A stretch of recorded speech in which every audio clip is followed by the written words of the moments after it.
Excellency Minister Akam Fidan, Secretary General Taha, Excellencies,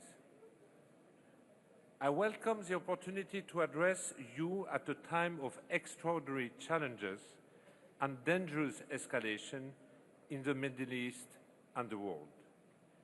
In Gaza, 2 million people are being starved. The newly created so-called aid mechanism is an abomination that humiliates and degrades desperate people. It is a death trap costing more lives than it saves. Food is weaponized and Palestinians are dehumanized without consequence. This is a culmination of 20 months of horror, inaction and impunity. 20 months in which a confined, captive population has been relentlessly bombarded, besieged and displaced. More than 55,000 people are reported killed, most of them women and children. Those still alive are shadows of the former selves, their lives forever changed by unspeakable trauma and profound loss. In the occupied West Bank, Palestinians have been displaced from camps in the north at level not seen since 1967. Public infrastructure is systematically destroyed, so Palestinians cannot return, and the demography of camps is permanently altered. Annexation is progressing steadily. Excellencies, across the occupied Palestinian territory, we are witnessing the implementation of a long-standing project to undermine the viability of a Palestinian state and to separate Palestinians from Palestine.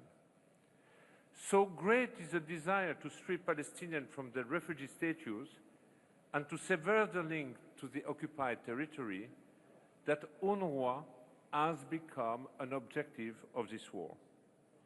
At least 318 UNRWA personnel have been killed in Gaza since the war began, many with their families. This January, Israeli legislation came into effect, prohibiting UNRWA's activities in what Israel considers its sovereign territory, including occupied East Jerusalem, and prohibiting contact between Israeli authorities and the agencies. Consequently, international UNRWA staff have been effectively expelled from the occupied Palestinian territory. However, our activities continue. The courage and determination of our Palestinian staff, despite arrests, intimidation and harassment, ensure the delivery of essential services to Palestinian refugees, including primary health care and education. In the dystopian horror that is Gaza, UNRWA still provides more than 15,000 health consultations each day. We also play a critical role in managing shelters, providing clean water, and removing waste. The objective of dismantling the agency also underpins the fierce disinformation campaign spearheaded by Israel. This campaign targets lawmakers and the public in countries that support UNRWA, strangling our funding for critical services to Palestinian refugees. Excellencies, UNRWA's financial situation is dire. Without additional funding, I will soon have to take unprecedented decisions affecting our operation across the region. Palestinian refugees will be impacted most severely. The loss of UNRWA's stabilizing effect on a region in turmoil will also be consequential. In response to the very real possibility of the agency imploding, in the face of extraordinary adversity, the United Nations Secretary General has requested a strategic assessment of the impact and exercise of UNRWA's mandate.